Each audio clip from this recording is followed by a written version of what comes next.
ನಮಸ್ಕಾರ. ಪ್ರಯತ್ನ ಎಜುಕೇಷನ್ಗೆ ಸ್ವಾಗತ ಸುಸ್ವಾಗತ. ಇವತ್ತಿನ ದಿವಸ ನಾವು ಸಾಮಾನ್ಯ ಕನ್ನಡ ವಿಷಯದ ಸಂಕೇತ 134 ಪ್ರಶ್ನೆ ಪತ್ರಿಕೆ 2016ರಲ್ಲಿ ನಡೆದ ಗ್ರೂಪ್ ಸಿ ವಿಷಯದ ಕನ್ನಡ ವಿಷಯದ ಬಗ್ಗೆ ನಾವು ಅಧ್ಯಯನ ಮಾಡೋಣ.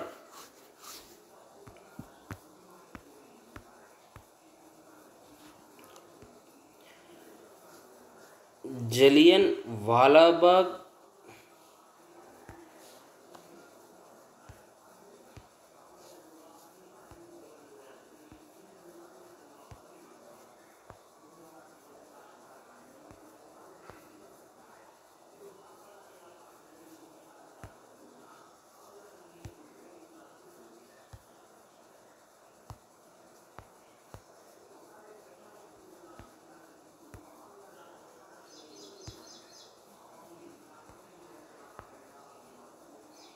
ಜಲಿಯನ್ ವಾಲಾಬಾಗ್ ಎಂದೇ ಕರೆಯಲಾಗುವ ಕರ್ನಾಟಕದಲ್ಲಿ ಸ್ವತಂತ್ರ ಹೋರಾಟದ ಚಳವಳಿ ಎಲ್ಲಿ ನಡೆಯಿತು? ಇಲ್ಲಿ ವಿದುರಾಶ್ವತ್ಥದಲ್ಲಿ ನಡೆಯಿತು. ವಿದುರಾಶ್ವತ್ಥ ಕರ್ನಾಟಕದ ಜಲಿಯನ್ ವಾಲಾಬಾಗ್ ಎಂದು ಕರೆಯಲ್ಪಡುವ ಇದು ವಿದುರಾಶ್ವತ್ಥ ಕರ್ನಾಟಕ ಹೋರಾಟದ ಚಳವಳಿ ಕರ್ನಾಟಕದ ವಿದುರಾಶ್ವತ್ಥದಲ್ಲಿ ನಡೆಯಿತು. ಇನ್ನು 16ನೇ ಶತಮಾನದಲ್ಲಿ ಪೋರ್ಚುಗೀಸರ ವಿರುದ್ಧ ಹೋರಾಡಿದ ವೀರ ಮಹಿಳೆ ಯಾರು? 16ನೇ ಶತಮಾನದಲ್ಲಿ ಪೋರ್ಚುಗೀಸರ ವಿರುದ್ಧ ಹೋರಾಡಿದ ವೀರ ಮಹಿಳೆ ಯಾರಪ್ಪ ಅಂತಂದರೆ ರಾಣಿ ಅಬ್ಬಕ್ಕ ದೇವಿ. ರಾಣಿ ಅಬ್ಬಕ್ಕ ದೇವಿ.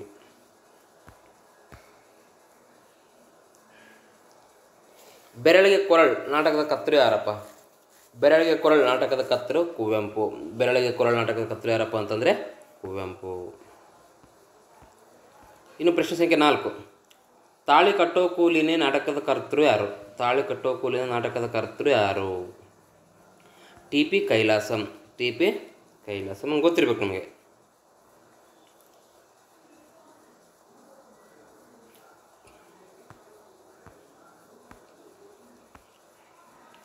ಇನ್ನು ಒಂದಿಸಿ ಬರೆಯಿರಪ್ಪ ಸ್ಥಳಗಳು ಮಹತ್ವಗಳು. ಐಹೊಳೆ, ಮೈಸೂರು, ಹಂಪೆ, ಸೋಮನಾಥಪುರ.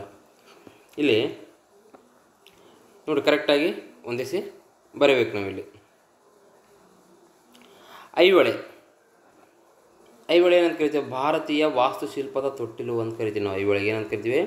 ಭಾರತೀಯ ವಾಸ್ತುಶಿಲ್ಪದ ತೊಟ್ಟಿಲು ಅಂತ ಕರೆದ್ರೆ.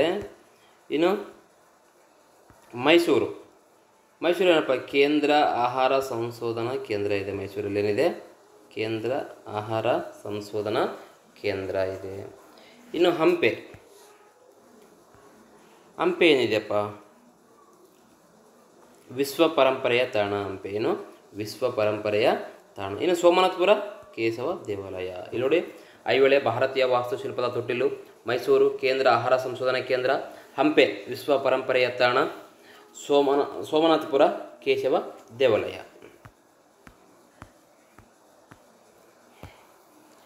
ಇನ್ನು ಪ್ರಶ್ನೆ ಸಂಖ್ಯೆ 6, ಭಕ್ತಿ ಭಂಡಾರಿ ಬಸವಣ್ಣ, ಜ್ಞಾನಶ್ರೇಷ್ಠ ಅಲ್ಲಮಪ್ರಭು, ವೈರಾಗ್ಯನಿಧಿ ಅಕ್ಕ ಮಹಾದೇವಿ, ಖಂಡಿತವಾದಿಯಾದ ದೇವರದಾಸಿಮಯ್ಯ, ಅಂಕಿತವಲ್ಲದ ವಚನಗಳು ಕೆಳಗಿವೆ. ಅವರವರ ಅಭಿವ್ಯಕ್ತ ಕ್ರಮದಿಂದ ಆಯಾ ವಚನಕಾರರನ್ನು ಗುರುತಿಸಿ.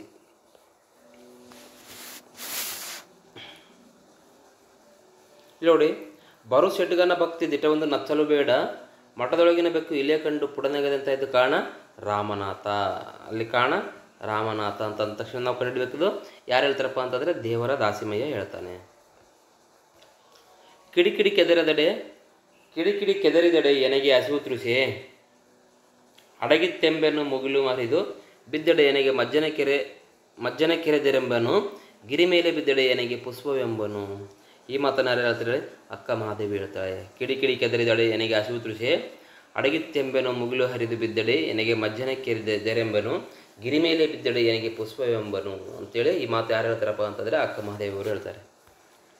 ಇನ್ನು ವಚನದಲ್ಲಿ ನಾಮಾಮೃತ ತುಂಬಿ ನಿಮ್ಮ ಮೂರುತಿ ತುಂಬಿ, ನಯನದಲ್ಲಿ ನಿಮ್ಮ ಮೂರುತಿ ತುಂಬಿ, ಮನದಲ್ಲಿ ನಿಮ್ಮ ನೆನಹು ತುಂಬಿ, ನಿಮ್ಮ ಚರಣ ಕಮಲದೊಳಗಾನು ತುಂಬಿ. ಈ ಮಾತನ್ನು ಯಾರು ಹೇಳ್ತಾರಪ್ಪ ಅಂತಂದರೆ ಬಸವಣ್ಣ ಹೇಳ್ತಾನೆ ಈ ಮಾತನ್ನು. ವೇದ ಎಂಬುದು ಓದಿನ ಮಾತು, ಶಾಸ್ತ್ರ ಎಂಬುದು ಸಂತೆಯ ಸುದ್ದಿ, ಪುರಾಣವೆಂಬುದು ಪುಂಡರಗೋಷ್ಠಿ, ತರ್ಕವೆಂಬುದು ತಗರ ಹೊರಟೆ, ಭಕ್ತಿ ಎಂಬುದು ತೋರಿ ಉಂಬಲ ಲಾಭ. ಈ ಮಾತನ್ನು ಯಾರು ಹೇಳ್ತಾರೆ? ಅಲ್ಲಮಪ್ರಭು ಹೇಳ್ತಾನೆ. ನೋಡಿ, ವೇದವೆಂಬುದು ಓದಿನ ಮಾತು, ಶಾಸ್ತ್ರವೆಂಬುದು ಸಂತೆಯ ಸುದ್ದಿ, ಪುರಾಣವೆಂಬುದು ಪುಂಡರಗೋಷ್ಠಿ, ತರ್ಕವೆಂಬುದು ತಗರೆ ಹೊರಟೆ, ಭಕ್ತಿ ಎಂಬುದು ತೋರಿ ಎಂಬು ಲಾಭ. ಈ ಮಾತನ್ನು ಯಾರು ಹೇಳ್ತಾರಪ್ಪ ಅಂದರೆ ಅಲ್ಲಮಪ್ರಭು. ವಚನದಲ್ಲಿ ನಾಮಾಮೃತ ತುಂಬಿ, ನಯನದಲ್ಲಿ ನಿಮ್ಮ ಮೂರ್ತಿ ತುಂಬಿ, ಮನದಲ್ಲಿ ನೆನಹು ತುಂಬಿ, ನಿಮ್ಮ ಚರಣ ಕಮಲದೊಳಗಾನು ತುಂಬಿ. ಈ ಮಾತನ್ನು ಯಾರು ಹೇಳ್ತಾರಪ್ಪ ಅಂತಂದರೆ ಬಸವಣ್ಣ ಹೇಳ್ತಾನೆ. ಇಲ್ಲಿ ಆಯ್ಕೆ ಸಂಖ್ಯೆ ಉತ್ತರ 4. ಇನ್ನು ಪ್ರಶ್ನೆ ಸಂಖ್ಯೆ 7. ಗಿರೀಶ್ ಕಾರ್ನಾಡ್, ಪಿ ಲಂಕೇಶ್, ಚಂದ್ರಶೇಖರ್ ಕಂಬಾರ್ ಮತ್ತು ಚಂದ್ರಶೇಖರ್ ಪಾಟೀಲ್ ಕನ್ನಡ ನಾಟಕ ಪ್ರಪಂಚದ ದೊಡ್ಡ ಹೆಸರುಗಳು. ಅವರ ಕೃತಿಗಳು ಇಲ್ಲಿವೆ, ಹೊಂದಿಸಿ ಬರೆಯಿರಿ. ನಾಗಮಂಡಲ, ಕೊಡೆಗಳು, ನನ್ನ ತಂಗಿಗೊಂದು ಗಂಡು ಕೊಡಿ ಮತ್ತು ಜೋಕುಮಾರ ಸ್ವಾಮಿ.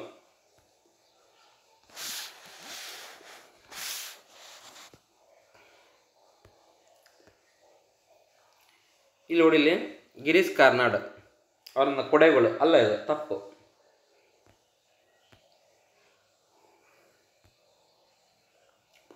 ಗಿರೀಶ್ ಕಾರ್ನಾಡ್ ನಾಗಮಂಡಲ, ಪಿ ಲಂಕೇಶ್ ನನ್ನ ತಂಗಿ ಒಂದು ಗಂಡು ಕೊಡಿ, ಚಂದ್ರಶೇಖರ್ ಕಂಬಾರ್ ಜೋಕುಮಾರ ಸ್ವಾಮಿ, ಚಂದ್ರಶೇಖರ್ ಪಾಟೀಲ್ ಕೊಡೆಗಳು. ಇಲ್ಲಿ ಉತ್ತರ ಸಂಖ್ಯೆ 2, ಆಯ್ಕೆ ಸಂಖ್ಯೆ 2.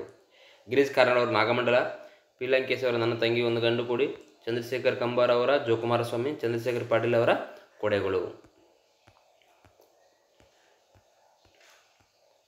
ಇನ್ನು ಪ್ರಶ್ನೆ ಸಂಖ್ಯೆ 8. ಪ್ರಥಮವಾಗಿ ಪ್ರಕಟವಾದ ಜನಪದ ಸಾಹಿತ್ಯದ ಕೃತಿ ಯಾವುದು? ಯಾವುದಪ್ಪ ಅಂತಂದರೆ ಗರತಿಯ ಹಾಡು, ಆಯ್ಕೆ ಸಂಖ್ಯೆ 1. ಇನ್ನು ಗುಂಪಿನಲ್ಲಿರುವ ಕನ್ನಡ ಪದ ಯಾವುದು? ಆಕಾಶ, ಸ್ನಾನ, ಮುಖ, ಸಿಹಿ. ಗುಂಪಿನಲ್ಲಿರುವ ಕನ್ನಡ ಪದ ಯಾವುದಪ್ಪ? ಗುಂಪಿನಲ್ಲಿರುವ ಕನ್ನಡ ಪದ ಸಿಹಿ. ಇವೆಲ್ಲವೂ ಸಂಸ್ಕೃತ ಪದಗಳಾದರೆ ಸಿಹಿ ಅನ್ನೋದು ಕನ್ನಡ ಪದ. ಚೋಟು ದೂರ ಸರಿ ಅಂದರೆ ಡ್ಯಾಶ್ ದೂರ ಸರಿಬೇಕು. ಖಾಲಿ ಬಿಟ್ಟ ಜಾಗದಲ್ಲಿ ಉಚಿತವಾದ ಪದವನ್ನು ಸೇರಿಸಿ ಗಾದೆಯನ್ನು ಪೂರ್ಣಗೊಳಿಸಿ. ಮೈಲಿ, ಮೂರು, ಮಾರು, ನೂರು. ಚೋಟು ದೂರ ಸರಿ ಅಂದರೆ ಮಾರು ದೂರ ಸರಿಬೇಕು. ಉತ್ತರ ಸಂಖ್ಯೆ 3, ಮಾರು ಅನ್ನೋದು ಸರಿಯಾದ ಉತ್ತರ. ಪ್ರಶ್ನೆ ಸಂಖ್ಯೆ 11. ಸಂಪೂರ್ಣವಾಗಿ ಸಮಾನಾರ್ಥ ಪದಗಳಿರುವ ಗುಂಪು ಯಾವುದು? ನೋಡ್ರಿ, ಪಾವಕ, ಅನಲ, ಬೆಂಕಿ, ಅಗ್ನಿ. ಸರಿಯಾದಂಥ ಉತ್ತರ ಪಾವಕ ಅಂದ್ರೂ ಬೆಂಕಿ, ಅನಲ ಅಂದ್ರೂ ಬೆಂಕಿ, ಬೆಂಕಿ ಅಂದ್ರೂ ಬೆಂಕಿ, ಅಗ್ನಿ ಅಂದ್ರೂ ಬೆಂಕಿ. ಸರಿಯಾದಂಥ ಉತ್ತರ ಆಯ್ಕೆ ಸಂಖ್ಯೆ 1. ಇನ್ನು ಪ್ರಶ್ನೆ ಸಂಖ್ಯೆ 12. ಯಾವ ಗುಂಪು ಸಂಪೂರ್ಣವಾಗಿ ಹೊಂದಿಕೆ ಆಗಿದೆ? ನೆಲಗಡಲೆ ಆಗಮ ಸಂಧಿ, ಕಲ್ಲುಪ್ಪು ಸವರ್ಣದೀರ್ಘ ಸಂಧಿ, ಪದಾರ್ಥ ಆದೇಶ ಸಂಧಿ, ಬೇಡವೆಂದು ಲೋಪ ಸಂಧಿ. ನೋಡಿಲಿ, ಬೇಡ ಅದಕ್ಕೆ ಎಂದು ಬೇಡವೆಂದು ಲೋಪ ಸಂಧಿ ಅಲ್ಲ, ರಾಂಗ್ ಆನ್ಸರ್ ಆಗುತ್ತೆ. ಊರುಗೋಲು ಇದು ಲೋಪ ಸಂಧಿ ಅಲ್ಲ, ರಾಂಗ್ ಆನ್ಸರ್ ಆಗುತ್ತೆ, ಆದೇಶ ಸಂಧಿ ಅದು. ಕಾಲಿಗೆ ಕಾಲುವದಿಕೆಗೆ ಕಾಲಿಗೆ ಲೋಪ ಸಂಧಿ ಯಾವುದು? ಆನೆ ಅದಕ್ಕೆ ಆನೆಯ ಆಗಮ ಸಂಧಿ ಯಾವುದು? ಎಕರಾಗಮ ಸಂಧಿ. ತಂಬುಳಿ ತಂಪದಿಕ್ ಪುಳಿ, ತಂಬುಳಿ ಆದೇಶ ಸಂಧಿ ಯಾವುದು? ದೇಶಾಭಿಮಾನ ದೇಶಾಭಿಮಾನ ಸವರ್ಣದೀರ್ಘ ಸಂಧಿ ಹೌದು. ಇಲ್ಲಿ ಆಯ್ಕೆ ಸಂಖ್ಯೆ ಸರಿಯಾದಂಥ ಉತ್ತರ 3. ಇನ್ನು ಪ್ರಶ್ನೆ ಸಂಖ್ಯೆ 13. ಕೆಳಕಂಡ ಪದಗಳಲ್ಲಿ ಗುಂಪಿಗೆ ಸೇರದ ಪದ ಯಾವುದು? ಸಮಾಸ ಪದ ಯಾವುದು? ಕಡೆಗೋಲು, ಸಿಡಿಮದ್ದು, ತೂಗುದೀಪ, ನೆಲಗಡಲೆ. ಇಲ್ಲಿ ಏನಪ್ಪ ಅಂತಂದರೆ ಸಮಾಸ ಪದ ಯಾವುದಪ್ಪ ಅಂದರೆ ನೆಲಗಡಲೆ. ಗುಂಪಿಗೆ ಸೇರದ ಸಮಾಸ ಪದ ನೆಲಗಡಲೆ. ನೋಡಿ, ಕಡಿಯುವ ಅದಕ್ಕೆ ಕೋಲು ಕಡೆಗೋಲು, ಸಿಡಿಯುವ ಅದಕ್ಕೆ ಮದ್ದು ಸಿಡಿಮದ್ದು, ತೂಗುವ ಅದಕ್ಕೆ ದೀಪ ತೂಗುದೀಪ. ಇವೆಲ್ಲವುಗಳು ಕರ್ಮಧಾರೆಯ ಸಮಾಸ ಆದರೆ ಈ ನೆಲಗಡಲೆ ತತ್ಪುರುಷ ಸಮಾಸವಾಗಿದೆ. ಅದರಲ್ಲಿ ಮತ್ತು ಷಷ್ಠಿ ಸತ್ಪುರುಷ ನೆಲದ ಅದಕ್ಕೆ ಕಡಲೆ. ನೆಲದಲ್ಲಿ ಯಾವ ವಿಭಕ್ತಿ ಪ್ರತ್ಯಯ ಬರುತ್ತಾ? ಷಷ್ಠಿ ವಿಭಕ್ತಿ ಪ್ರತ್ಯಯ ಬರುತ್ತಾ. ಇದು ತತ್ಪುರುಷ ಸಮಾಸ. ಆದ್ದರಿಂದ ಈ ಒಂದು ಪದಗಳಲ್ಲಿ ಗುಂಪಿಗೆ ಸೇರದ ಸಮಾಸ ಪದವಾಗಿದೆ. ಇನ್ನು ಪ್ರಶ್ನೆ ಸಂಖ್ಯೆ 14. ನವಿಲು ಜಾಗರ ಆಡಿದ್ದನ್ನು ನೋಡಿ ಕೆಂಬೂತ ಪುಕ್ಕ ತರ್ಕೋತು. ನವಿಲು ಜಾಗರ ಆಡಿದ್ದನ್ನು ನೋಡಿ ಕೆಂಬೂತ ಪುಕ್ಕ ತರ್ಕೋತು. ಈ ಗಾದೆಯ ಸೂಚಿಸಿದ ಅರ್ಥ ಏನಪ್ಪ? ಕಲಾಸ್ವಾದನೆ, ಮೆಚ್ಚುಗೆ, ಹೊಟ್ಟೆ ಕಿಚ್ಚು, ಸ್ನೇಹ. ಇದರ ಅರ್ಥ ಏನಪ್ಪ ಅಂತಂದರೆ ಹೊಟ್ಟೆ ಕಿಚ್ಚು. ಏನೋ ಹೊಟ್ಟೆ ಕಿಚ್ಚು. ಇನ್ನು ಪ್ರಶ್ನೆ ಸಂಖ್ಯೆ 15. ಹಿತ್ತಾಳೆ ಕಿವಿ. ಈ ನುಡಿಗಟ್ಟಿನ ಅರ್ಥ ಒಳೆಯುವ ಕಿವಿ, ಕಿವುಡು ಕಿವಿ, ದೇವರ ಮೂರ್ತಿಯ ಕಿವಿ, ಚಾಡಿ ಮಾತುಗಳನ್ನು ಕೇಳುವ ಕಿವಿ. ಹಿತ್ತಾಳೆ ಕಿವಿ ಈ ನುಡಿಗಟ್ಟಿನ ಅರ್ಥ ಏನಪ್ಪ ಅಂತಂದರೆ ಚಾಡಿ ಮಾತುಗಳನ್ನು ಕೇಳುವ ಕಿವಿ, ಹಿತ್ತಾಳೆ ಕಿವಿ ಅಂತ ಕರೀತಾರೆ. ಇನ್ನು ತೃತೀಯ ಭಕ್ತಿಗೆ ನಿಮಗೆ ಗೊತ್ತಿದೆ, ಪ್ರಥಮ ಉ, ದ್ವಿತೀಯ ಅನ್ನು ತೃತೀಯ ಇಂದ. ಆಯ್ಕೆ ಸಂಖ್ಯೆ 1. ಇನ್ನು ಪ್ರಶ್ನೆ ಸಂಖ್ಯೆ 17. ಪಸಂದು ಈ ಭಾಷೆಯ ಪದ. ಪಸಂದು ಈ ಭಾಷೆಯ ಪದ ಹಿಂದಿ ಭಾಷೆಯ ಪದ.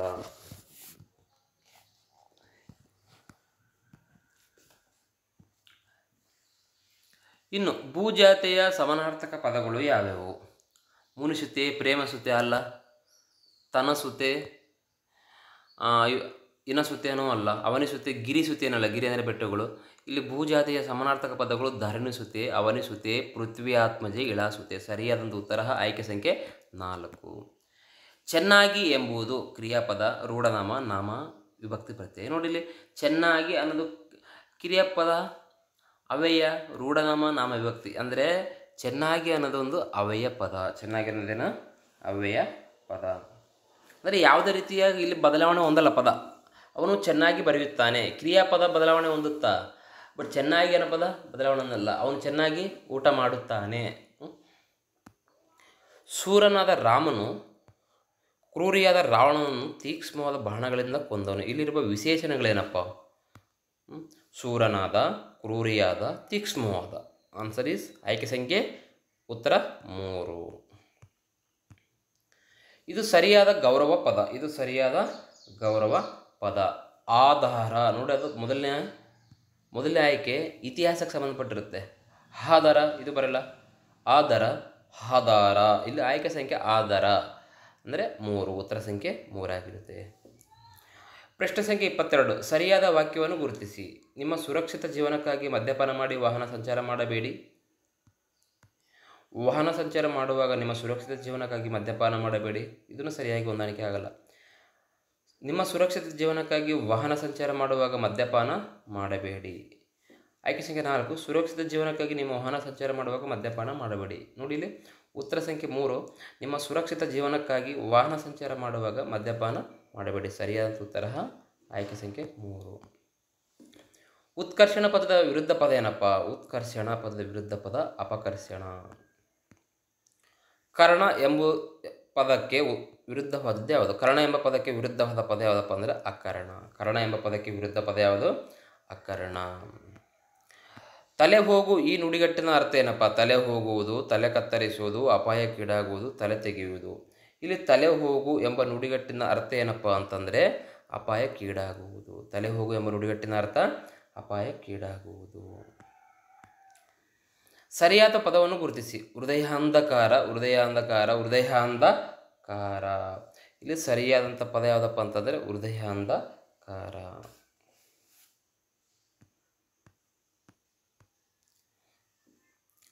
ಕೊತ್ತಂಬರಿ ಪದದ ತತ್ಸಮ ರೂಪ ಏನಪ್ಪ? ಕೊತ್ತಂಬರಿ ಪದದ ತತ್ಸಮ ರೂಪ ಕತ್ತಂಬರಿ, ಕುಸ್ತುಂಬರ, ಕಸ್ತಂಬರ, ಕುಸ್ತುಂಬರ. ಇಲ್ಲಿ ಕೊತ್ತಂಬರಿ ಪದದ ಸರಿಯಾದ ರೂಪ ಏನಪ್ಪ ಅಂದರೆ ಕುಸ್ತುಂಬರ. ಕೊತ್ತಂಬರಿ ಪದದ ಸರಿಯಾದ ರೂಪ ಕುಸ್ತುಂಬರ. ಬಿಲ್ವಪತ್ರ ಪದದ ತದ್ಭವ ರೂಪ ಏನಪ್ಪ? ಬೆಲ್ಲವತ್ತ, ಬಿಲ್ಲವತ್ತ, ಬಿಲ್ಲಹತ್ರ, ಬಿಲ್ಲಪತ್ರ. ಇಲ್ಲಿ ಬಿಲ್ವಪತ್ರ ಪದ ತದ್ಭವ ರೂಪ ಏನಪ್ಪ ಅಂತಂದರೆ ಬೆಲ್ಲವತ್ತ. ಬಿಲ್ವಪತ್ರ ಪದ ತದ್ಭವ ರೂಪ ಏನು? ಬೆಲ್ಲವತ್ತ. ಎನಿತು ಎನಿತು ಈ ಕನ್ನಡ ನುಡಿಯ ಮನವನ್ನು ತಣಿಸುವ ಮೋಹನ ಸುಧೆಯು ಇದು ಯಾವ ಕವಿ ಸಾಲುಗಳು? ಎನಿತು ಎನಿತು ಈ ಕನ್ನಡ ನುಡಿಯು ಮನವನ್ನು ತಣಿಸುವ ಮೋಹನ ಸುಧೆಯು ಇದು ಯಾವ ಕವಿಯ ಸಾಲುಗಳಪ್ಪ ಅಂತಂದರೆ ಬೆಟಗೇರಿ ಕೃಷ್ಣ ಶರ್ಮ ಅವರ ಆನಂದ ಕಂದ. ಬೆಟಗೇರಿ ಇಲ್ಲಿ ಗೊತ್ತಿರ್ಬೇಕು ನಿಮಗೆ ಯಾಕಪ್ಪ ಅಂದರೆ ಬೆಟಗೇರಿ ಕೃಷ್ಣ ಶರ್ಮನವರ ಒಂದು ಆನಂದ ಕಂದ ಅಂತ ಕರೀತಾರೆ. ಆನಂದ ಕಂದನವರ ಸಾಲುಗಳು ಆಗಿರುತ್ತೆ.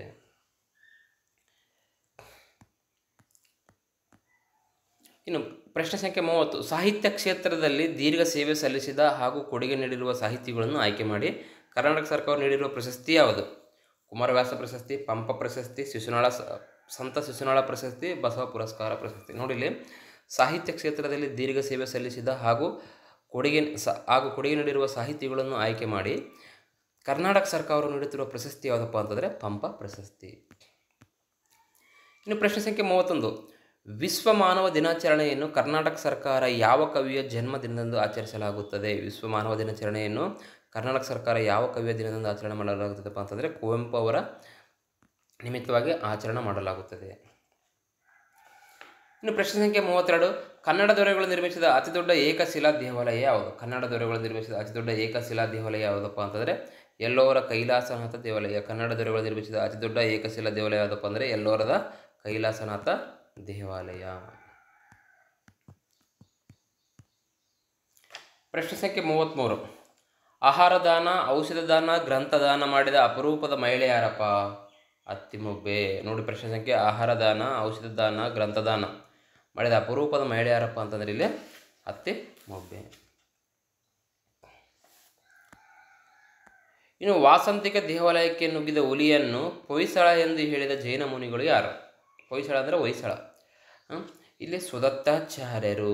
ವಾಸಂತಿಕ ದೇವಾಲಯಕ್ಕೆ ನುಗ್ಗಿದ ಹುಲಿಯನ್ನು ಹೊಯ್ಸಳ ಎಂದು ಹೇಳಿದ ಜೈನ ಮುನಿಗಳು ಯಾರಪ್ಪ ಅಂತಂದರೆ ಸುದತ್ತಾಚಾರ್ಯರು.